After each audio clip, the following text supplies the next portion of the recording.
సంతోషంగా ఉన్నవారు ఒకసారి బిగ్గరగా హల్లెలూయా అని చెప్పండి. దేవునికి మహిమ కలుగును గాక. దేవుని స్తుతించుట చాలా మంచిది. అందరూ పరిశుద్ధ గ్రంథాలను చక్కగా మీ ఒడిలో ఉంచుకోనండి. ఎవరు అనాలోచితంగా ఉండకూడదు. పరిశుద్ధాత్మదేవుడే మనందరితో మాట్లాడును గాక. మన ప్రభువును రక్షకుడైన యేసుక్రీస్తు పరిశుద్ధమైన నామంలో ఈ ఆదివారపు ఆరాధనకు దేవుని యొక్క సన్నిధిలోనికి చేరుకుడి వచ్చిన మీ అందరికీ కూడా నా నిండు హృదయపూర్వకమైన వందనాలు, దేవునికి స్తోత్రాలు. పరిశుద్ధ గ్రంథంలో నుంచి 136వ కీర్తన 16వ వాక్యం, 136వ కీర్తన 16వ వాక్యం. అరణ్య మార్గమున ఆయన తన ప్రజలను తోడుకొని వచ్చెను, ఆయన కృప నిరంతరముండును. మరలా చదువుతున్నాను వినండి. అరణ్య మార్గమున ఆయన తన ప్రజలను తోడుకొని వచ్చెను, ఆయన కృప నిరంతరం ఉండెను. అరణ్య మార్గమున ప్రభు అయిన యేసుక్రీస్తు తన ప్రజలను తోడుకొని వచ్చెను, ఆయన కృప నిరంతరం ఉండెను. అరణ్య మార్గములో దేవుడు ఆయన ప్రజలను తోడుకొని వస్తూ ఉన్నట్లుగా, లేకపోతే తీసుకొని వస్తూ ఉన్నట్లుగా ఇక్కడ రాయబడి ఉన్నాయి. ఎక్కడి నుంచి ఆయన ప్రజలను తీసుకొని వస్తూ ఉన్నారు అని అంటే, అరణ్య మార్గము గుండా దేవుడు ఆయన ప్రజలను తీసుకొని వస్తూ ఉన్నాడు. ఇశ్రాయేలు ప్రజలు ఒకప్పుడు ఐగుప్తు యొక్క బానిసత్వంలో నడిపించబడుతూ ఉన్నారు. ఎన్నో హింసలు, ఎన్నో బాధలు, ఎన్నో కష్టాలు, ఒడిదుడుకుల మధ్య వారి యొక్క జీవితం కొనసాగించబడుతూ ఉన్నప్పుడు వారు ఎప్పుడైతే ప్రార్థన చేశారో వారి యొక్క మొరను ప్రభు విని, వారి బాధను ప్రభు చూసి, వారి కన్నీరును తొలగించడానికి ఐగుప్తులో నుంచి ప్రభు వారిని విడిపించి, ఇప్పుడు ఆ ప్రజలను ప్రభు ఏం చేస్తూ ఉన్నాడు అని అంటే, అరణ్య మార్గమున తన ప్రజలను నడిపిస్తూ ఉన్నాడు. ఆమేన్. ఎక్కడ నడిపిస్తూ ఉన్నాడు అని అంటే, అరణ్య మార్గమున తన ప్రజలను దేవుడు తీసుకొని వస్తూ ఉన్నాడు. అరణ్యములో ఎవరైనా కనబడతారా మనకు? అరణ్యంలో ఎవరైనా పలకరించే వాళ్ళు ఉంటారా? అరణ్యం అనగా ఎడారి. అరణ్యంలో ఎవరు మనకు కనబడరు, ఎవరు మనల్ని పలకరించేవారు ఉండరు, మనల్ని పరామర్శించేవారు ఉండరు. ఎలా ఉంది నీ బాగోగులు అని అడిగేవారు ఎవరు కూడా మనకు కనబడరు. ఈ అరణ్యము అనేది లోకానికి సాదృశ్యంగా కనబడుతుంది. ఈ లోకంలో ప్రయాణం చేసేటప్పుడు ఎవరు కూడా మన దగ్గరకు వచ్చి మనల్ని పలకరించేవారు ఉండరు. అలాంటి పరిస్థితుల్లో దేవుడు అంటారు, అరణ్య మార్గమున నా ప్రజలను నేను తోడుకొని వస్తూ ఉన్నాను. అరణ్య మార్గం అనబడుచున్న లోకములో నుండి దేవుడు తన ప్రజల్ని తీసుకొని రాబోతూ ఉన్నాడు. ఆయనే నడిపించబోతూ ఉన్నాడు. ఎక్కడున్నారయ్యా వీరు అని అంటే, అరణ్య మార్గంలో నుండి దేవుడు తన ప్రజలను తోడుకొని రాబోతూ ఉన్నాడు. ఆమేన్.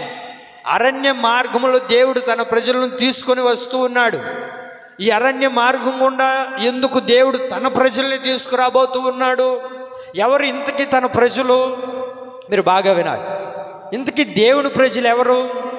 దేవుని ప్రజల్ని దేవుడు అరణ్య మార్గం కూడా తోడుకు రావడానికి గల కారణం ఏంటి అని బైబిల్లో మనం బాగా గమనించగలిగితే, హెబ్రీ పత్రిక 13వ అధ్యాయము 12వ వాక్యంలో రాయబడిన మంచి మాట. హెబ్రీ పత్రిక 13వ అధ్యాయము 12వ వాక్యంలో చదువుతారు. కొంచెం త్వరగా చదవండి అమ్మా. కావున యేసయ్య తన స్వరక్తము చేత, అది యేసయ్య తన స్వరక్తము చేత ఏం చేశాడు దేవుడు అని అంటే, వారిని పరిశుద్ధపరిచాడు, వారిని కొన్నాడు. దేని చేత కొన్నాడయ్యా తన ప్రజలను అంటే, స్వరక్తం ఇచ్చి దేవుడు తన రక్తాన్ని దారబోసి, తన రక్తాన్ని చిందించి, ఆ రక్తము ద్వారా ప్రభువు ప్రజల్ని కొన్నాడు అని అంటే, ఇదివరకు ప్రజలు ఎక్కడున్నారు అని అంటే, పాపపు ఊబిలో నడిపించబడుతూ ఉన్నారు, పాపపు లోకములో బ్రతుకుతూ ఉన్నారు. అలా పాపముతో బ్రతుకుతున్న ప్రజలను ప్రభు తన స్వరక్తం ఇచ్చి, తన రక్తాన్ని దారబోసి, తన రక్తం ద్వారా సంపాదించుకున్న ప్రజల్ని ఇప్పుడు ఏం చేస్తున్నాడు అని అంటే, అరణ్య మార్గములో నుండి తన ప్రజలను తోడుకొని వస్తూ ఉన్నాడు. ఆమేన్. ఈరోజు మన అంశం ఏంటంటే, తన ప్రజలు, ఆయన ప్రజలు. ఆయన ప్రజలంటే దేవుడికి చాలా ప్రేమ అండి. ఎందుకు తన ప్రజలంటే దేవుడికి ఇష్టము ప్రేమ అని అంటే బైబిల్లో ఒక మాట రాయబడి చూడండి. 149వ కీర్తన 4వ వాక్యంలో, 149వ కీర్తన 4వ వాక్యంలో యెహోవా తన ప్రజల యందు ప్రీతి గలవాడని రాయబడింది. తన ప్రజల యందు ఎలాంటి వాడు అని అంటే ప్రీతి గలవాడు, అనగా ప్రేమ గలవాడు. ఎవరి మీద ప్రేమ చూపిస్తున్నావు ప్రభు అని అంటే తన ప్రజల యందు. ఎవరి యందంట? తన ప్రజల యందు ఏం చేస్తున్నాడు దేవుడు అని అంటే ప్రేమను వ్యక్తపరుస్తూ ఉన్నాడు. దేవుడు అలాంటి ప్రజల మీద దేవుడు ప్రేమను కురిపిస్తూ ఉన్నాడు, జాలి చూపిస్తూ ఉన్నాడు, కరుణ చూపిస్తూ ఉన్నాడు, కటాక్షాన్ని కలగజేస్తున్నారు. ఎవరికి అనంటే తన ప్రజలకు. తన ప్రజలు అనగా దేవుని రక్తం చేత కడగబడిన ప్రతి ఒక్కరూ ఆయన ప్రజలుగా పిలువబడుతున్నారు. యేసు రక్తం చేత కడగబడి బాప్తిసం పొందుకొని పరిశుద్ధపరచబడి దేవుని కొరకు నిష్ఠగా బ్రతుకుతున్న ప్రజలు ఎవరు అనంటే ఆయన ప్రజలు. ఆయన ప్రజల యందు దేవుడు ఎలా ఉన్నాడు అనంటే ప్రీతి గలవాడుగా ఉన్నాడంట. ఎలా ఉన్నాడంటండి? అది ప్రీతి గలవాడుగా ఉన్నాడంట. అందుకే బైబిల్లో మనం బాగా గమనించగలిగితే దేవుడికి కులాలు లేవండి, దేవుడికి మతాలు లేవు. దేవుడు ఒక వర్గానికి చెందినవాడు కాదు, దేవుడు ఒక గ్రామానికి చెందినవాడు కాదు, లేకపోతే దేవుడు ఒక దేశానికి చెందినవాడు కాదు. అందుకే పేతురు ఒక మాట పలుకుతారు కదా, యేసుక్రీస్తు చెప్పండి, ఒక కులానికా, ఒక మతానికా, ఒక వర్గానికా, ఒక దేశానికా? యేసుక్రీస్తు అందరికీ ప్రభు, అందరికీ ఆయన దేవుడై ఉన్నాడు. ఏమండి, చాలామంది మాట్లాడుతూ ఉంటారు ఆయన మీ దేవుడు, ఆ కులస్తుల దేవుడు, ఈ కులస్తుల దేవుడు. వాక్యం అలా చెప్పలేదండి. దేవుడు తన స్వరక్తం ఇచ్చి మనల్ని కొన్నాడు. దేవునికి మహిమ కలుగును గాక. మరి తన ప్రజలంటే దేవుడికి ఎంత ప్రేమ అంటండి, ఎంత ప్రీతి గలవాడుగా ఉన్నాడు తన ప్రజల మీద. కొంతమంది చూడండి, అప్పుడప్పుడు మనం గమనిస్తూ ఉంటాం లోకంలో, వాళ్ళగానైతే ఎంత ప్రేమ చూపిస్తారు ఏమండి, ఎంత ప్రేమగా వాళ్ళతోనే కలిసి ఉంటారు. అదే వేరే వాళ్ళని తెలిస్తే అసలు మాట్లాడతారా? మాట్లాడరు, అసలు పొరపాటును కూడా నిలబడరు. ఆ దేవుని ప్రియులారా, వాక్యం ఏముంటుందంటే తన ప్రజల యందు దేవుడు ఏం చేస్తున్నాడు అని అంటే ప్రేమ కలిగిన వాడుగా ఉన్నాడు, ప్రీతి గలవాడుగా ఉన్నాడు. ఇంతకీ ఆయన ప్రజలుగా మారాలంటే మనం ఏం చేయాలి? ఆయన ప్రజలుగా మనం మారాలంటే మనం ఏం చేయాలి అని అంటే సత్క్రియల యందు ఆసక్తి కలిగిన వారుగా ఉండాలి. ఏం చేయాలి? సత్క్రియల యందు ఆసక్తి కలిగిన వారుగా ఉండాలి. యేసు ప్రభు బిడ్డలుగా మారాలి అని అంటే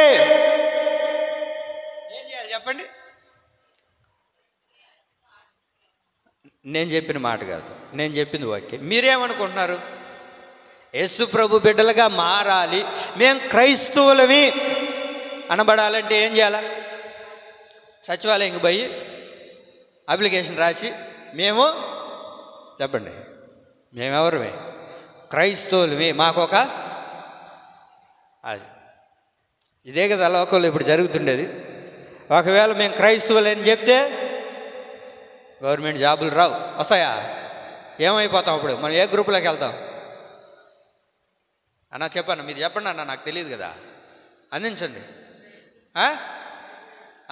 పై గ్రేడ్కి వెళ్తామంట. అప్పుడు ఏముండవు, రిజర్వేషన్లు ఉండవు, ఏముండవు. కారణం ఏంటి అని అంటే వాళ్ళు ఎవరు? క్రైస్తవులువి. ఇది లోకానికి సంబంధించింది. నా దేవుని దగ్గరకు వచ్చేసరికి యేసయ్య దగ్గర కులం లేదు, యేసయ్య దగ్గర మతం లేదు, యేసయ్య దగ్గర ఒక వర్గం లేదు. దేవుని ప్రజలుగా మారాలి అని అంటే, యేసయ్య బిడ్డలుగా పిలువబడాలి అని అంటే తీతుకు రాసిన పత్రిక 2వ అధ్యాయం 14వ వాక్యం చూడండి.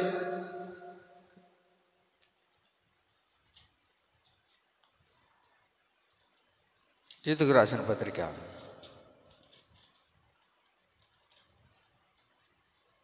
2వ అధ్యాయం 14వ వాక్యం.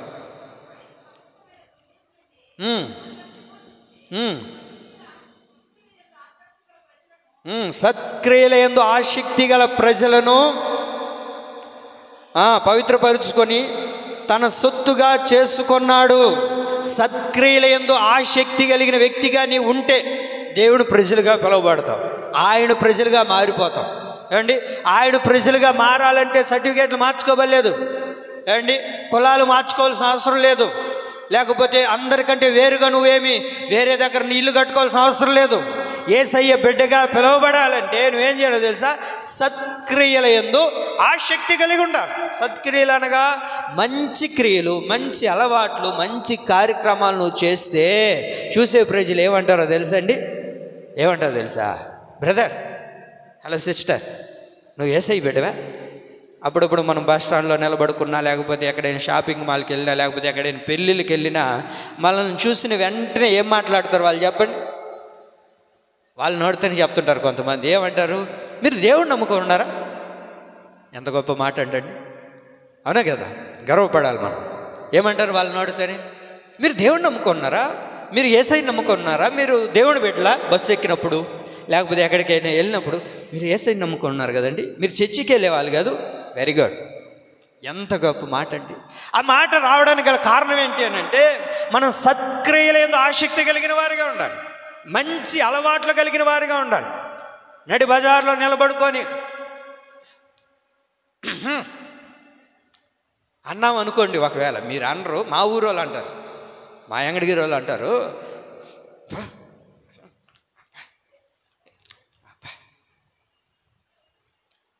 అన్నారే అనుకో. ఇప్పుడు అవతల మనిషి ఏమంటుంది? మీరు యేసయ్యని నమ్ముకొని ఉండేవాళ్ళు మీరు అట్ట అనొచ్చా అంటారా? అంటారా? మీరు దేవుడిని నమ్ముకున్న వాళ్ళు కదా, మీరు ఇలా మాట్లాడకూడదు అంటే యేసయ్యని నమ్ముకున్న వారు ఏం మాట్లాడతారని తెలుసు బయట వాళ్ళకి? చెప్పాలి. మంచి మాటలే మాట్లాడతారు, సత్క్రియలే చేస్తారు, మంచి అలవాట్లు వాళ్ళకు ఉంటాయండి. యేసయ్యని నమ్ముకున్న వారు అబద్ధాలు చెప్పరండి, యేసయ్యని నమ్ముకున్న వారు బూతులు మాట్లాడరండి, యేసయ్యని నమ్ముకున్న వారు కొట్టించుకుంటారు కానీ అది తిరగబడి కొట్టరండి.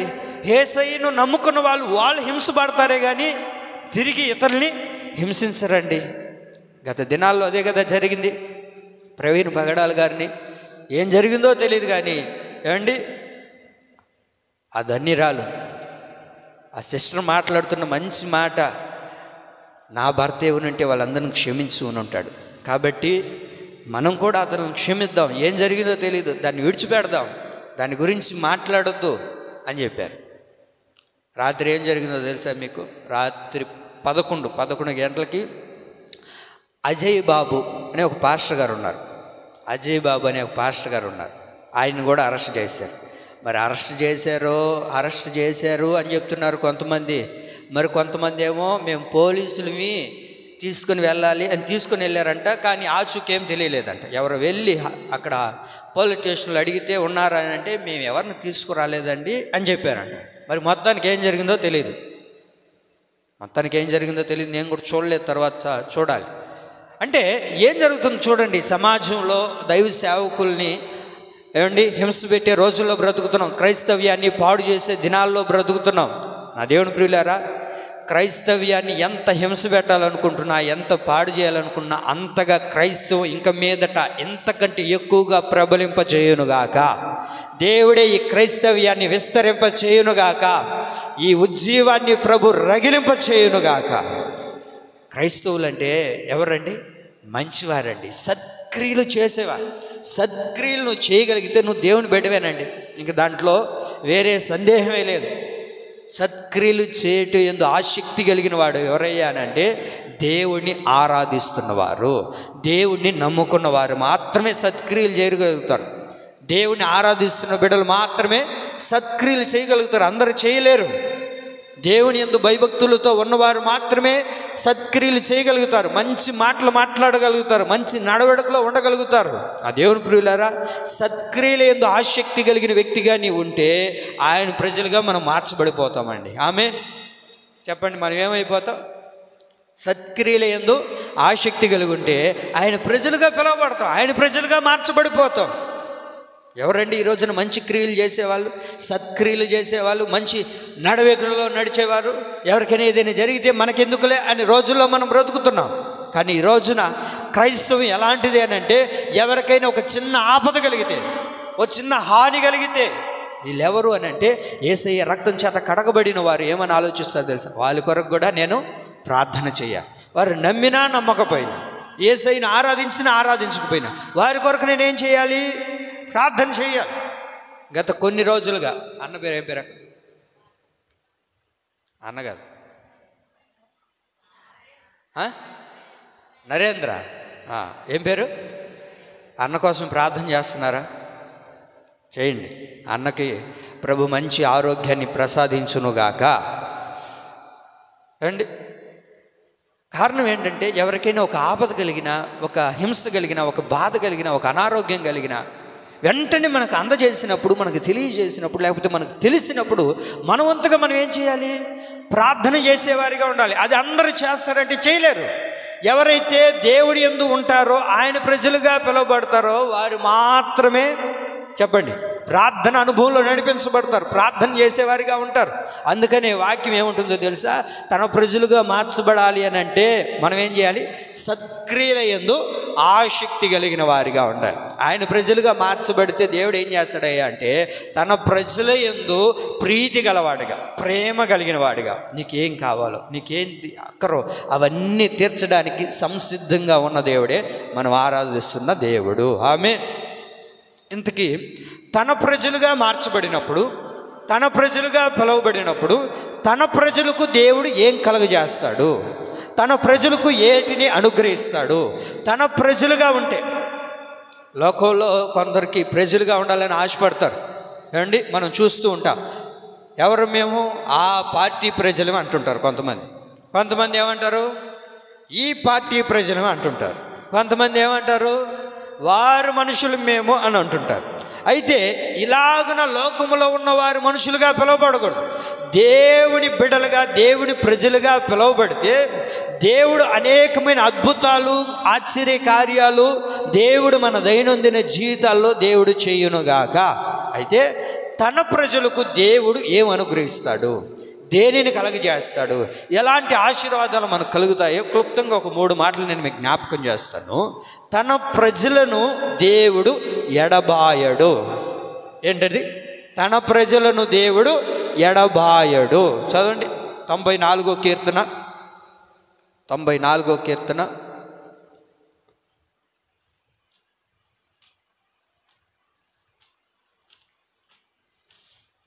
94వ కీర్తన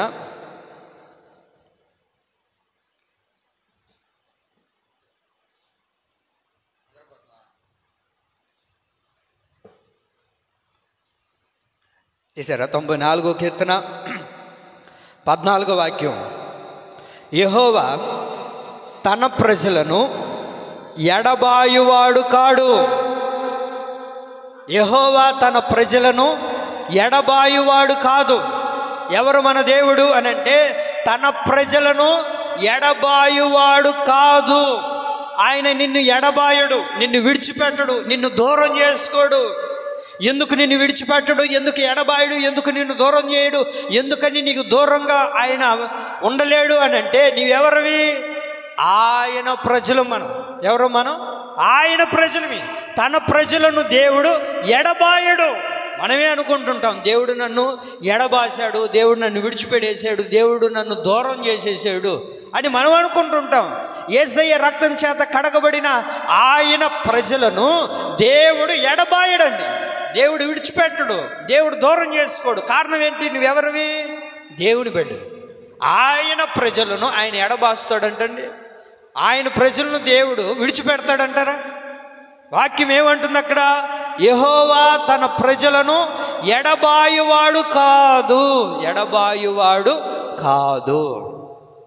దేవుడు మనల్ని ఎప్పుడు విడిచిపెట్టాడండి, ఎప్పుడు మనల్ని ఎడబాసి వెళ్ళిపోడు. ఒక్కసారి ఆయన రక్తం చేత కడగబడి ఆయన సొత్తుగా మార్చబడిన తర్వాత, ఆయన బిడ్డగా పిలువబడిన తర్వాత ఏమండి మనమైనా విడిచిపెట్టి వెళ్ళిపోతామే కానీ దేవుడు ఎన్నడూ నిన్ను నన్ను విడిచిపెట్టి వెళ్ళిపోడు, మనల్ని ఎన్నడూ ఎడబాయుడు. యెహోషువ గ్రంథం 1:6 చూడండి. యెహోషువ గ్రంథం యెహోషువ 1:6 చూడండి.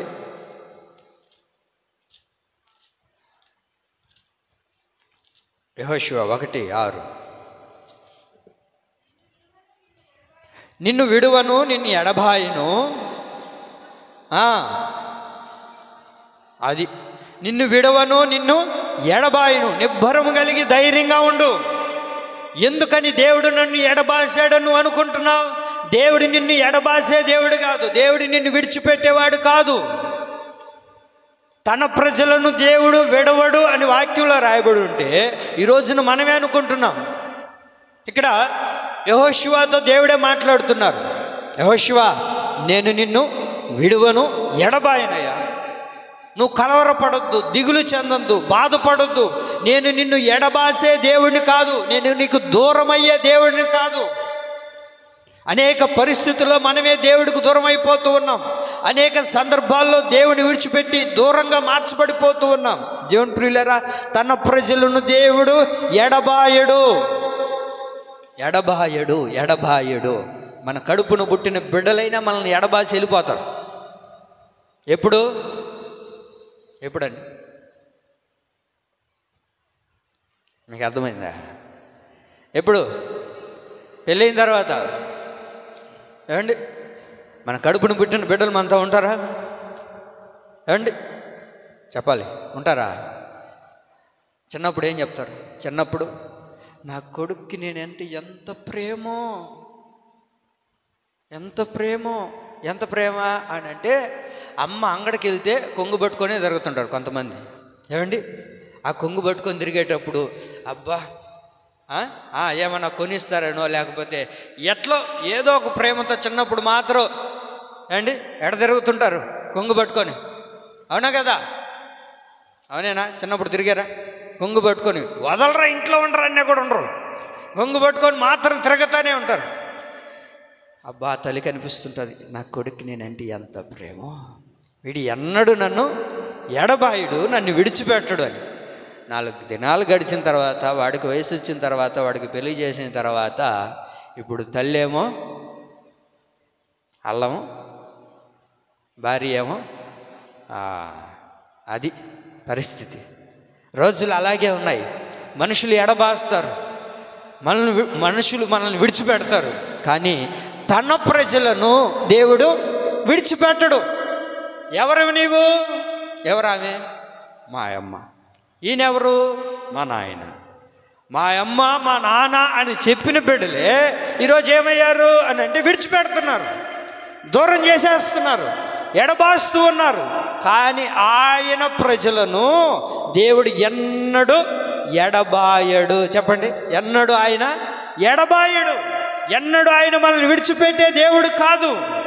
అయితే ఈ రోజున చాలామంది దేవుడి నుంచి ఎందుకు ఎడబాసిపోతున్నారు, ఎందుకని దేవుడి నుంచి విడిచిపెట్టి వెళ్ళిపోతున్నారు? ఒక మాట చదవండి. హెబ్రీ పత్రిక 13వ అధ్యాయము. హెబ్రీ పత్రిక 13వ అధ్యాయము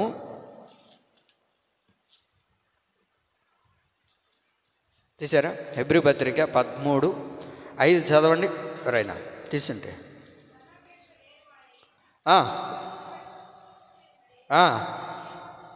నిన్ను ఏమాత్రము విడువను, నిన్ను ఎన్నడును ఎడబాయను. చూడండి, నిన్ను ఏమాత్రము విడువను, నిన్ను ఎన్నడూ ఎడబాయను. నేను ఎడస్తాడంటే దేవుడు మనల్ని విడిచిపెడతాడా? దేవుడు మనల్ని ఎడబాపుతాడా? దేవుడు మనల్ని దూరం చేసుకుంటాడా? తన ప్రజలను దేవుడు ఎడబాయనని దేవుడు చెప్తూ ఉంటే మనమే ఆలోచిస్తుంటాం. ఏమని? దేవుడు నన్ను ఎడబాసాడు, దేవుడు నన్ను విడిచిపెట్టాడు, దేవుడు నాకు దూరం అయిపోయాడు, దేవుడు నన్ను మరిచిపోయాడు అని మనం మాట్లాడతాం. దేవుడు మనల్ని విడిచిపెట్టుతున్నాడు. ఏమండి, దేవుడు మనల్ని ఏమాత్రం విడవకుండా ఉండాలి అని అంటే మనం ఏం చేయాలో తెలుసా? దేవుడు తన ప్రజలను ఎడబాయుడు అని ఉంది. దేవుడు తన ప్రజలను ఎడబాయుడు అని ఉంటే మరి దేవుడు నన్ను విడిచిపెట్టాడు, దేవుడు నన్ను విడిచిపెట్టాడు అని అంటున్నాం. వాస్తవానికి మనమే దేవుడిని విడిచిపెట్టాం. ఎందుకు దేవుడిని విడిచిపెట్టాము అని అంటే అక్కడ ఏమని రాయబడింది ప్రారంభంలో? ధనాపేక్ష లేనివారై. ఏమి లేనివారై? ధనాపేక్ష లేనివారై మీకు కలిగిన వాటితో తృప్తి కలిగి ఉండండి. మీకు కలిగిన వాటితో తృప్తి కలిగి ఉండండి. మీకు ఏది దేవుడు ఇచ్చాడో, దేనిని దేవుడు నీకు ప్రసాదించాడో దానితో తృప్తి పడి ఉండండి, దానితో సంతృప్తిగా బ్రతకండి. మీకు ఏమి కావాలో ఏంటి, మనకి ఏది అక్కరో మన దేవుడికి తెలుసు కదా. ఆకాశ పక్షులను ఆయన ఏం చేస్తూ ఉన్నాడు? పోషించుచు ఉన్నాడే. ఏమండి, మరి దేవుడు మనల్ని పోషించడా? దేవుడు మనకి ఏం కావాలో, ఏది అవసరమో అన్నీ దేవుడికి తెలుసు కదా. మరి ఎందుకని ఇక్కడ ఈ మాట రాయబడింది? ధనాపేక్ష లేని వారే మీకు కలిగిన వాటితో మీరు ఏం చేయండి? సంతృప్తి కలిగి ఉండండి. అప్పుడు నేను ఏం చేస్తానో తెలుసా? నిన్ను ఏమాత్రము విడవను, నిన్ను ఎన్నడూను ఎడబాయను. ధనము ఉండడం తప్పు కాదు, ధనాపేక్ష కలిగి ఉండకూడదు. వినారు మీరు బాగా? ధనము ఉండడం తప్పు కాదు, ధనాపేక్ష కలిగి ఉండడం తప్పు. ఎంతసేపు డబ్బు డబ్బు డబ్బు డబ్బు అని బ్రతుకుతూ ఉంటే ఆ డబ్బే మన జీవితాన్ని పాడు చేస్తుందండి. డబ్బు వెనక మనం బెరగట్టకూడదు, మన వెనక అది రావాలి. ఏమండి, డబ్బును ఒక హీనమైన స్థితిగా చూడాలి. ఇది నాకు అక్కర్లేంది, ఇది అవసరం లేనిది, నాకేం కావాలో దేవుడికి తెలుసు కదా. మనకి ఏది అవసరమో ప్రభువుకు తెలుసు కదా. దాని వెనక మనం వెంటాడాలే కానీ లోకం వైపు, ధనాపేక్ష వైపు మనం పరుగులెత్తామా ఏమండి, దేవుడి నుంచి మనం ఏమైపోతాం? వేరైపోతాం. కారణం ఏంటి అని అంటే, ధనం గురించి రాయబడి ఉంటుంది కదా, ధనాపేక్ష సమస్త కీడులకు అది ఏమై ఉన్నదంట అమ్మా, ఏమైంది? మూలమైంది. సమస్త కీడులకు మూలమైంది ధనాపేక్ష. అందుకని ఆ ధనాపేక్షను మనం విడిచిపెడదాం. ధనాపేక్షను మనం విడిచిపెట్టగలిగితే దేవుడు మనల్ని విడువడు, ఎడబాయడండి. ఆయన వెంట మనం పరిగెత్తాలి, ఆయన కొరకు మనం జీవించే వారిగా ఉండాలి. దేవుడు ఎన్నడూ మనల్ని విడిచిపెట్టడు, మనల్ని ఎడబాయడు. అదే ఒకవేళ ధనాపేక్ష కలిగి ధనాపేక్షతో నడిపించబడగలిగితే దేవుడు నిన్ను ఎడబాసాడు, దేవుడు నిన్ను విడిచిపెట్టాడు అన్న సంగతి కూడా మర్చిపోతాం. ఇప్పుడు ధనాపేక్ష కలిగిన వారిగా ఉంటే, వింటున్నారండి? ధనాపేక్ష కలిగిన వారిగా ఉంటే దేవుడు మనల్ని విడిచిపెట్టాడు, దేవుడు మనకు దూరం అయ్యాడు అన్న సంగతిని కూడా, ఆ విషయాన్ని కూడా మనం ఏం చేస్తాం? మర్చిపోతాం. చూడండి, సమూయేలు మొదటి గ్రంథం 28వ అధ్యాయము. దైవజనుడు మాట్లాడుతున్న మాట, సమూయేలు మొదటి గ్రంథం 28వ అధ్యాయము 15-16 వాక్యాలు చదవండి. సౌలు మాట్లాడతారు అక్కడ.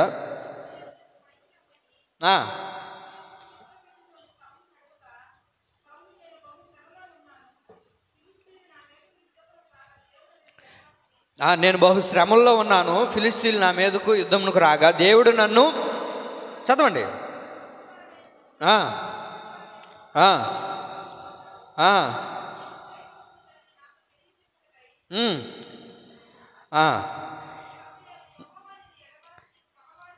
అది దేవుడు ఏమైపోయి ఉన్నాడు సౌలుకి అని అంటే, ఎడబాసి ఉన్నాడు. ఆ సంగతి కూడా అతనికి తెలియలేదంట. ఎడబాసి ఉన్నాడు అనే విషయాన్ని కూడా మర్చిపోయాడు సౌలు. కారణం ఏంటి? దేవుడు చెయ్యొద్దు, ఇది అక్కర్లేదు అని చెప్పిన తర్వాత దాని వెనుక పరిగెత్తడం ద్వారా, దాని వెనుక ఉండడం ద్వారా ఏమైపోయాడు అని అంటే, దేవుడు అతని నుండి ఎడబాసాడు, దేవుడు అతను విడిచిపెట్టాడు. దేవుడు విడిచిపెట్టాడన్న సంగతిని కూడా మర్చిపోయాడు అయ్యగారు. అండి, దేవుడు విడిచిపెట్టేశాడు, దేవుడు నన్ను ఎడబాసి ఉన్నాడు అన్న విషయాన్ని కూడా మర్చిపోయాడండి. నా దేవుని పిల్లలారా, ఇలాగున బ్రతకూడదు మనం. తన ప్రజలను దేవుడు ఎడబాయుడు, తన ప్రజలను దేవుడు ఎడబాయుడు అని వాక్యం సెలవిస్తుంటే అండి, మనల్ని దేవుడు ఎడబాయకుండా ఉండాలి అని అంటే, దేవుడు మనల్ని విడిచిపెట్టకుండా ఉండాలి అని అంటే మనం ఏం చేయాలో తెలుసా? దేవుని కొరకు బ్రతికేవారిగా ఉండాలి. మనకు సమస్తమైన కీడును కలగజేసే దాని వైపు పరుగులెత్తకుండా దేవుని కొరకు మనం నిష్టగా ఉండగలిగితే, దేవుని కొరకు మనం ఉండగలిగితే, దేవుడు ఎన్నడూ మనల్ని ఎడబాయడు, మనల్ని విడిచిపెట్టడు. ఆయన ఎన్నడూ మనల్ని దూరం చేయడు. నీవు అక్కర్లేదని దేవుడు అన్నాడు. ఎన్నడూ కూడా దేవుడు మనల్ని ఏం చేయడు? ఎడబాయడు, మనల్ని విడిచిపెట్టడు. తన ప్రజలను, యెహోవా తన ప్రజలను ఎడబాయువాడు కాదు. మరి దేవుడు మనల్ని విడిచిపెట్టనంటున్నాడు కదా. కాబట్టి మనం ఏం చేయాలో తెలుసు? ప్రభువా, నేను నిన్ను ఎడబాయకుండా ఉండేటట్లుగా నాకు సహాయం చేయి ప్రభు అని దేవుడిని అడగాలి. ఇప్పుడు తన ప్రజలకు దేవుడు ఏం కలగజేస్తాడు అని అంటే, రెండవదిగా దేవుడు తన ప్రజలకు బలమును కలగజేస్తాడు. చెప్పండి, ఏం కలగజేస్తాడు? బలాన్ని కలగజేస్తాడు. 29వ కీర్తన 11వ వాక్యం. 29వ కీర్తన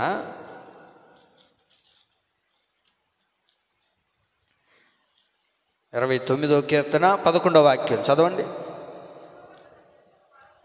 అది యెహోవా తన ప్రజలకు బలము అనుగ్రహించును. ఎవరికి బలాన్ని ప్రభు అనుగ్రహిస్తూ ఉన్నాడు అని అంటే తన ప్రజలకు దేవుడు బలాన్ని అనుగ్రహిస్తూ ఉన్నాడు. తన ప్రజలకు, అందరికా చెప్పండి అండి, అందరికీ దేవుడు అనుగ్రహిస్తూ ఉన్నాడా అని అంటే లేదు. ఎవరికి అనుగ్రహిస్తూ ఉన్నాడు? తన ప్రజలకు దేవుడు బలాన్ని అనుగ్రహిస్తూ ఉన్నాడు. చెప్పండి, బలం ఉందా మీకు? ఉందా లేదా? ఉంటేనే కదా అయ్యా ఇట్టున్నాం కూర్చొని అంటారా? బలం లేకపోతే ఇంట్లోనే కదా ఉంటాము, అసలు మందిరానికి ఎందుకు వస్తామంటారా? ఏమండి, బైబిల్లో దేవుడు తన ప్రజలకు బలాన్ని అనుగ్రహిస్తాడంట. ఎవరో ఒక ఆడ మనిషి, ఒక వ్యక్తి ఏమండి దైవజనుడిని బెదిరించడం ద్వారా, ఆ మాట వినబడడం ద్వారా బలహీనుడైపోయి ఏమండి ప్రాణాలు గుప్పిట్లో బ్రతుకుతున్నాడు. ఇంక ఈ బ్రతుకొద్దు, ఈ జీవితం వద్దు, చచ్చిపోతాను, ఇలాంటి మాటలు మాట్లాడుతూ ఉన్నాడు. బలహీనపరచబడిపోయాడు. ఎవరో ఇతను ఒక దైవజనుడు, దేవుని చేత ఏర్పరచబడిన వాడు, రోషము కలిగిన వ్యక్తి. అలాంటి వ్యక్తి రోజున ఏమైపోయాడు అని అంటే బలహీనపరచబడిపోయాడు. కారణం ఏంటి? ఎవరో ఒక వ్యక్తి అనామకురాలు అనుకోవచ్చు, ఏమండి, దేవుడి గురించి తెలీదు. ఆ వ్యక్తి ఏదో ఒక మాట మాట్లాడిందని చెప్పి దానికి బలహీనం అయిపోయి, ఏమండి, దానికి భయపడిపోయి ఏమైపోయాడు ఈ రోజున అంటే ఇంక ఈ బ్రతుకొద్దు, ఈ జీవితం వద్దు, నేను ఎట్టయినా పోయి చచ్చిపోతా అన్నట్లుగా తన జీవితం కొనసాగించబడుతుందండి. అలాంటి పరిస్థితుల్లో ఎప్పుడైతే తాను బలహీనుడుగా మార్చబడ్డాడో వీటన్నిటిని గుర్తిరిగిన దేవుడు ఎలీషా ఎవరు అని అంటే దేవుని చేత ప్రతిష్ఠించబడినవాడు, ఓ దైవజనుడు, దేవుని చేత పిలువబడినవాడు, దేవుడు కోరుకున్న వ్యక్తి, తన ప్రియుడు, తన బిడ్డ. ఏమండి, తన ప్రజలను దేవుడు ఎడబాస్తాడండి? తన ప్రజలు బలహీనంగా ఉంటే దేవుడు విడిచిపెట్టి వెళ్ళిపోతాడా? చెప్పండి. ఈ రోజున లోకంలో ఎంతోమంది క్రైస్తవ్యాన్ని పాడు చేస్తున్నారు, లేకపోతే దేవుని బిడ్డలను హింసిస్తూ ఉన్నారు, దేవుని బిడ్డలను కష్టపెడుతూ ఉన్నారని తెలిసి దేవుని విడిచిపెట్టి వెళ్ళిపోతామా? చెప్పండి. రానున్న దినాల్లో ఇంకా ఎన్నో శ్రమలు రాబోతున్నాయి. ఏమండి, రానున్న దినాల్లో ఎన్నో కష్ట పరిస్థితులు ఎదురైపోతున్నాయి. దానికి నిలబడే వారిగా ఉండాలంటే మనకు బలం కావాలిగా.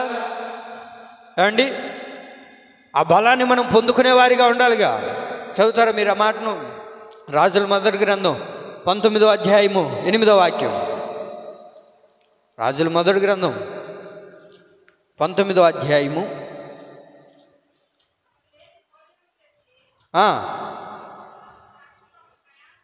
ఎంతట అతడు లేచి భోజనం చేసి ఆ భోజనపు బలము చేత 40 రాత్రింబగళ్ళు ప్రయాణం చేశాడంట.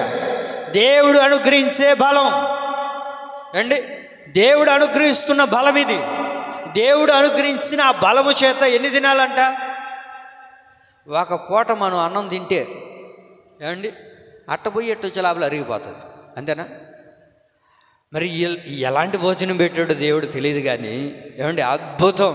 ఆ భోజనం తినడం ద్వారా ఎంత అంటే 40 రాత్రింబగళ్ళు నడిచాడంట. దేవుడికి మహిమ కలుగును గాక. దేవుడు నీకు బలం ఇస్తే, దేవుని చేత మనం బలం పొందుకోగలిగితే ఎన్ని శ్రమలు వచ్చినా, ఎన్ని కష్టాలు వచ్చినా, ఎన్ని ఇబ్బంది పరిస్థితులు వచ్చినా, ఎంతమంది క్రైస్తవ్యాన్ని పాడు చేయాలనుకున్నా నువ్వేని తిరిగి వెళ్ళిపోవు. కారణం ఏంటో తెలుసా?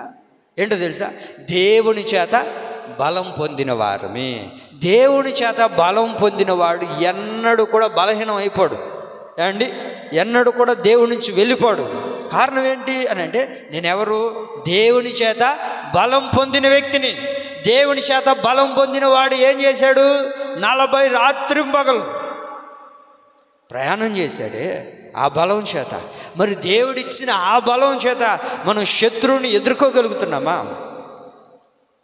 రానున్న కష్టాల్ని మనం ఎదుర్కోగలుగుతున్నామా? ఇదిగో మన ముందు ఎన్నో కష్టాలు రాబోతున్నాయి, ఎన్నెన్నో తీసుకురాబోతున్నారు. మీకు ఖాళీ ఉంటే ఈ ప్రార్థన అయిపోయిన తర్వాత, అంత భోజనం చేసిన తర్వాత మీకు టైం ఉండాలా. మీకు టైం ఉంటే ఏమండి, ఈ ఆరాధన అయిపోయిన తర్వాత, అంత భోజనం చేసిన తర్వాత మీకు ఒకవేళ టైం ఉంటే, మా దేవానికి బోల్డ్ అంత టైం ఉంది, మీకు టైం ఉంటే ఆ అన్న దగ్గర కూర్చోండి, ఏం జరగబోతుందో అన్నీ చెప్తాడా లేదాక సుధక్క చెప్తాడా?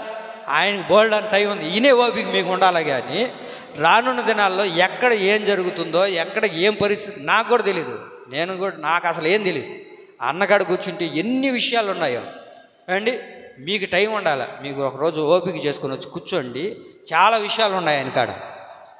కానీ మీరు ఎప్పుడు ఈయనకేం తెలుసులే అని అనుకోబాకండి. ప్రతి వ్యక్తికి ప్రతిదీ తెలుసుంటుంది. అందుకనే చెప్పింది, తినిన తర్వాత మీకు ఒకవేళ టైం ఉంటే అన్నగాడు కూర్చోండి.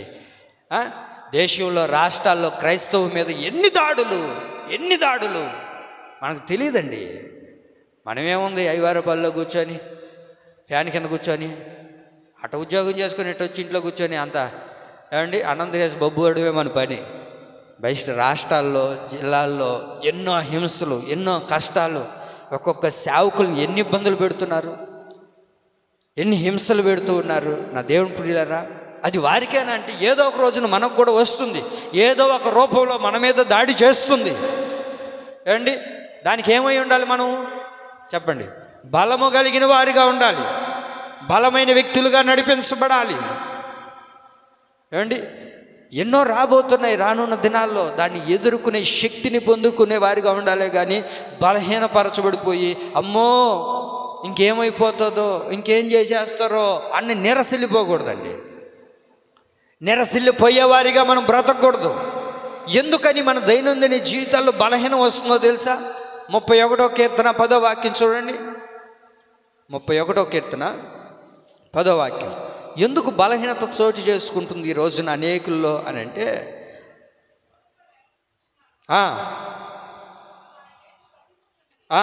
నా దోషమును బట్టి నా బలము తగ్గిపోవచ్చు ఉన్నది. ఎందుకు బలం తగ్గిపోతుంది? దేవుడిచ్చిన బలము, దేవుడిచ్చిన ఆ బలం ఈ రోజున ఎందుకు తగ్గిపోతుందంటే దోషములను బట్టి అంటారు. ఎందుకంట? దోషములను బట్టి, పాపములను బట్టి, అతిక్రమాలను బట్టి, దేవుడికి విరుద్ధమైన కార్యాలని చేయడాన్ని బట్టి మనలో ఉన్న బలం ఏమైపోతుంది? అమ్మా చెప్పండి ఏమైపోతుంది? తగ్గిపోతుంది. మనలో ఉన్న బలము మన దోషములను బట్టి ఏంటంటది? అది మన దోషాలను బట్టి, మన అతిక్రమాలను బట్టి, మన పాపాలను బట్టి, మన దోషములను బట్టి దేవుడు నీకంటూ బలం ఇచ్చాడు. కానీ ఆ బలాన్ని మనం ఏం చేసుకున్నాం? మన దోషములు బట్టే మనం పాడు చేసుకుంటూ ఉన్నాం. మన దోషాలను బట్టే మనం ఏం చేసుకుంటున్నాం? దాన్ని పాడు చేసుకుంటున్నాం. హాస్పిటల్కి వెళ్ళి చెకప్ చేసుకుంటే డాక్టర్లు చెప్పిన విషయం ఏంటో తెలుసా? ఏందయ్యి 2 వెనకాలు ఉంటాయి కదా, ఏంటిది? కిడ్నీలు, లివరు అన్నీ పాడైపోయాయి, ఏం పనికి రాలేదయ్యా అన్నారు. ఏందయ్యా అంత మాట చెప్పినావా? అంతే మరి, పోతాయంటే పావు. ఎందుకు పోయినాయి? తాగి తాగి తాగి తాగి తాగి తాగి తాగి తాగి కారణం ఏంటి? దోషములు బట్టి బలం ఏమైపోయింది? తగ్గిపోయింది. తిరుపతిలో ఒక స్థలాన్ని అమ్మితే 2.5 కోట్లు వచ్చింది. ఎంత మంచి రేట్లు. తిరుపతిలో ఒక స్థలం అమ్మితే 2.5 కోట్లు వచ్చింది.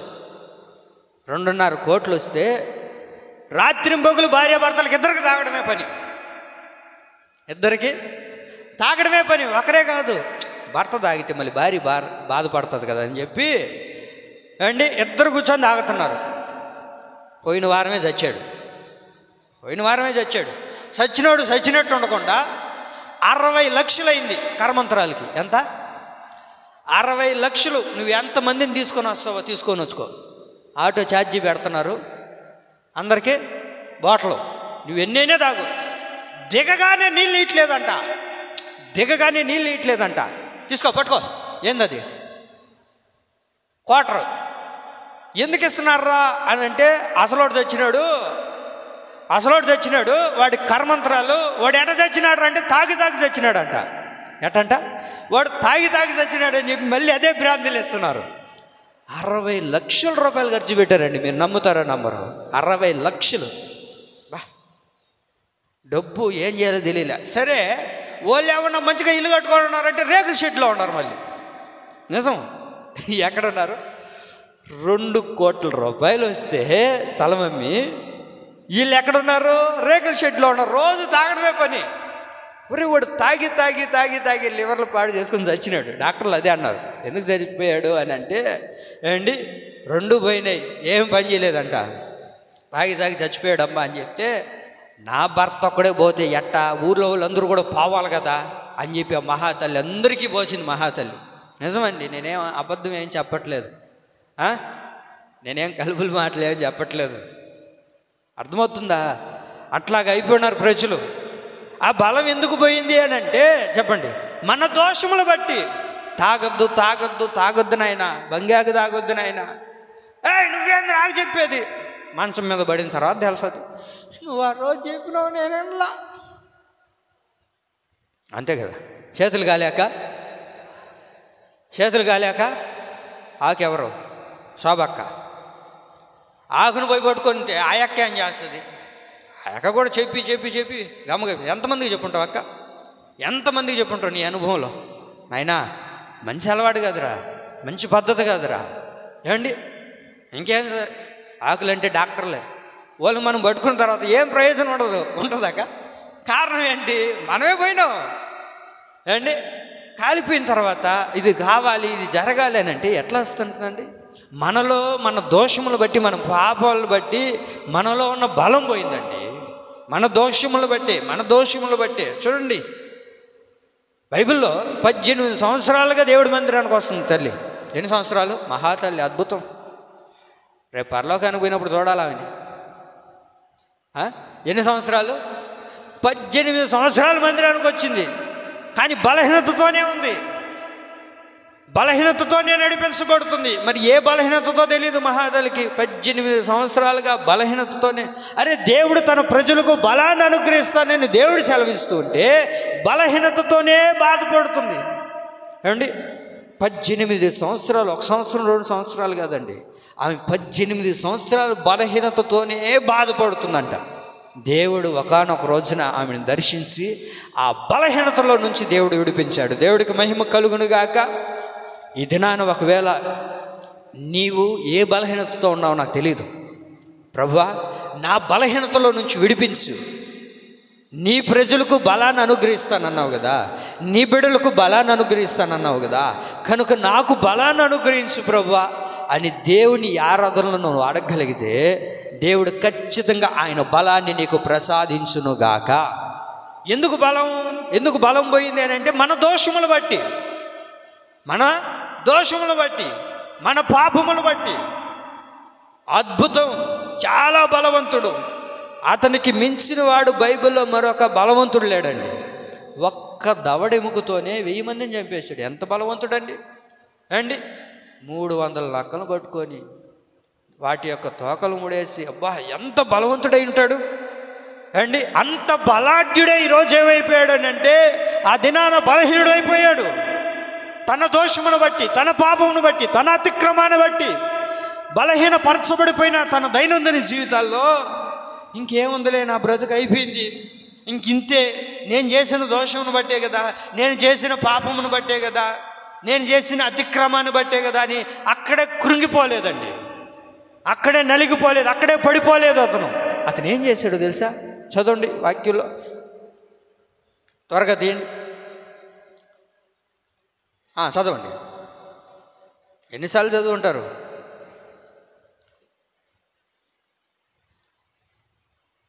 అని మా త్వరగా శాంసన్ గురించి, న్యాయాధిపతుల గ్రంథం 16:28 చదవండి త్వరగా. అప్పుడు శాంసన్, యెహోవా ప్రభువా దయచేసి నన్ను జ్ఞాపకం చేసుకోదేవా, దయచేసి ఈసారి మాత్రమే నన్ను బలపరచు, దయచేసి ఈసారి ఒక్కసారి నన్ను బలపరచయ్యా. నా దోషములు బట్టే, నా పాపములు బట్టే, నా అతిక్రమాలను బట్టే అయ్యా నేను ఇది కొని తెచ్చిపెట్టుకున్నానయ్యా. ఏంటంట? మీరు వింటున్నారా? నేను ఇది కొని తెచ్చిపెట్టుకున్నానయ్యా, నా పాపాలను బట్టి, నా దోషములు బట్టి. కాబట్టి ఈ ఒక్కసారి దయచేసి నీ బలాన్ని నాకు అనుగ్రహించు. మన పిల్లలకు చెప్తుంటాం అప్పుడప్పుడు, తినొద్దు తినొద్దు తినొద్దు అని చెప్పినా ఏంటది, ఐస్ క్రీమ్, ఐసులు. ఇప్పుడు ఎండాకాలం కదా, తినొద్దురా అని చెప్పానా నీకు, పద పద. ఎక్కడికి? ఎందుకు? పొడుచుకోవడానికి. వద్దుమా అంటున్నా, లేదు కుదరదు, పద. కారణం ఏంటి? చెయ్యొద్దు అని అన్నప్పుడు ఏమండి, అది చేయడాన్ని బట్టే కదా. మీకు అర్థమవుతుందా? శాంసన్, ఎందుకయ్యా ఇంత బలహీనతలో పడిపోయావు? ఒకసారి చూడండి, శాంసను బలహీనపరచబడిపోయాడని దేవుడి మందిరానికి రావడం మానేశాడా? మీరు బాగా వినాలి. దేవుని చెంతకు రాకుండా మానేశాడా? నేను బలహీనండి, నేను పాపం చేసేవాడిని, నేను తాగుబోతుని, నేను వ్యభిచారిని, నేను పాపాత్ముడిని, అసలు దేవుడి దగ్గరకు రావడానికి కూడా నాకు అర్హత లేదు అని చెప్పి చనిపోయి ఉండొచ్చు కదంటండి శాంసను. కానీ శాంసన్ ఆలోచించాడు, దేవుడు ఎవరు అని అంటే క్షమించుటకు క్షమించుటకు సిద్ధమనసగలవాడని శాంసన్ ఎరిగి చివరి క్షణాల్లో, చివరి దినాల్లో, చివరి గడియల్లో అనుకోవచ్చు, శాంసన్ అంటాడు, అద్భుతమైన ప్రార్థన, ప్రభువా దేవా ఒక్కసారి నాకు నీ బలాన్ని ఇవ్వయ్యా, ఈ ఒక్కసారి నన్ను కనుకరించయ్యా. ఈ దినాన ఏ బలహీనతలతో మనం పడి ఉన్నామో, ఏ బలహీనతలో మనం కృంగిపోయి ఉన్నామో, ఆ బలహీనతలో నుంచి నేను రాలేకపోతున్నానండి. ఏ బలహీనత అయినా కానీ దేవుడి నుంచి మనల్ని దూరం చేసే ఏ బలహీనత మనలో ఉన్నా దేవుని దగ్గర అడుగుదాం, ప్రభువా ఈ బలహీనతలో నుంచి ఈ ఒక్కసారి నన్ను విడిపించయ్యా, ఈ ఒక్కసారి నన్ను విడిపించయ్యా, నీ బలాన్ని నాకు ఇవ్వు ప్రభువా అని శాంసన్ అడిగినట్లుగా ఈ ఆరాధనలో నీవు అడగగలిగితే నా యేసయ్య తన ప్రజలకు బలాన్ని అనుగ్రహించునుగాక.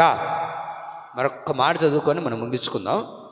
తన ప్రజలకు దేవుడు ఏం కలగజేస్తాడు, ఏం అనుగ్రహిస్తాడు, ఏం దయచేస్తాడు అని అంటే, ఆయన తన ప్రజలను ఎడబాయుడు, తన ప్రజలకు బలం అనుగ్రహిస్తాడు, తన ప్రజల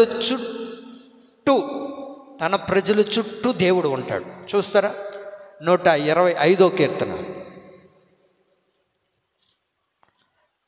125వ కీర్తన 2వ వాక్యం.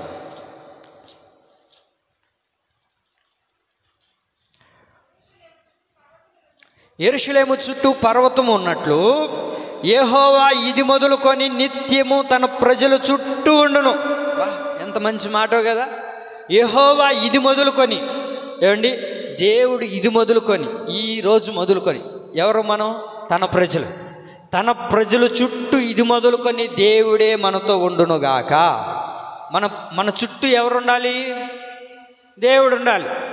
దేవుడే మన చుట్టూ ఆవరించబోతూ ఉన్నాడు, మన చుట్టూ ఆయనే ఉండబోతూ ఉన్నాడు. ఆయనే మనతో నిత్యము ఉండునుగాక. నిత్యము తన ప్రజల చుట్టూ ఆయన ఉంటూ ఉన్నాడు. ఎవరు మనతో ఉన్నా లేకపోయినా, ఏమండి, ఎవరు మనతో ఉన్నా లేకపోయినా నువ్వు ఒంటరివని బాధపడద్దు. నేను ఒక్కదాన్నేనండి, నాతో ఎవరు లేరండి, నేను ఒక్కడినేనండి, నాతో ఎవరు లేరండి అని నువ్వు దిగులు చెందొద్దు. నువ్వు ఒంటరిగా ఉన్నా దేవుడు నీ చుట్టూ ఉండబోతూ ఉన్నాడు. ముందు చూసినా ఆయనే ఉంటాడు, వెనుక చూసినా ఆయనే ఉంటాడు, ఇటుపక్క చూసినా ఆయనే ఉంటాడు, అటువైపు చూసినా, ఎటైనా చూడు, ఏమండి, నీ చుట్టూ ఎవరుంటారు చెప్పండి? ఎవరుంటారు? దేవుడు ఉంటాడండి. యెహోవా ఇది మొదలుకొని నిత్యము మన చుట్టూనే ఉంటాడు. మనకు, ఏమండి, మనతో పాటే ఆయన సంచరిస్తూ ఉంటాడు. మనతో ఎవరు లేరని అనుకోవద్దు. నాతో ఎవరు లేరులే, ఎవరు చూడట్లేదులే, ఎవరు నా దగ్గర లేరులే అని కృంగిపోవద్దు. ప్రభు మన చుట్టూ ఇంకా నిత్యము నిత్యము నిత్యము ఆయన మనతోనే ఉంటాడండి. మనతోనే ఉంటాడు ఆయన. ఏ శత్రువు మన దగ్గరకు రాకుండా. మన చుట్టూ ఎవరున్నారు తెలుసా? ఈ రోజున మన చుట్టూ ఎవరున్నారు అని అంటే ఒక 3 విషయాలు నేను ఒక 2 విషయాలు జ్ఞాపకం చేస్తాను. మన చుట్టూ ఎవరున్నారు అని అంటే శత్రువులు ఉన్నారంట. ఎవరున్నారంట మన చుట్టూ? ఎట్ట చూసినా మన చుట్టూ ఉండేది ఎవరు? శత్రువులు. మనతో ఒకరు మాట్లాడరు, పక్కనింటి వాళ్ళు మాట్లాడరు, ఎదురింటి వాళ్ళు మాట్లాడరు. కారణం ఏంటి? ఎటు పోయినా ఎందుకు శత్రువులు వచ్చారు?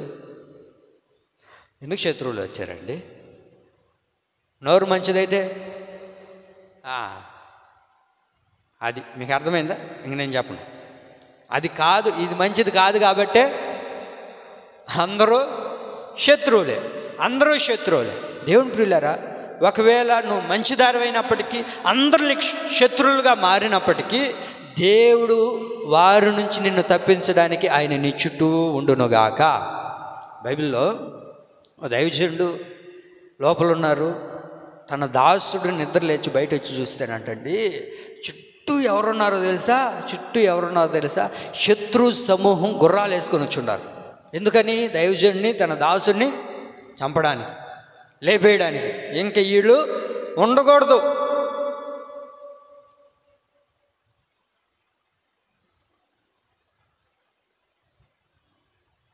అయిపోయిందా? నేను చెప్పానా? ఆ చుట్టూ ఎవరున్నారంట? చెప్పండి, ఎవరున్నారంట? శత్రువులు దైవ సేవకుని ఇంటి చుట్టూ కంచి వేసుకొని ఉన్నారు. ఎందుకని? లేపేయాలని. అయితే దాసుడు వచ్చి చూసినప్పుడు భయపడిపోయాడు. ఏం చేయాలో తెలియలేదు. పరిగెత్తుకుంటూ పోయాడు. పరిగెత్తుకుంటూ దైవజనులు లేపారు. ఇప్పుడు ఎలీషా ఏమన్నాడు తెలుసా?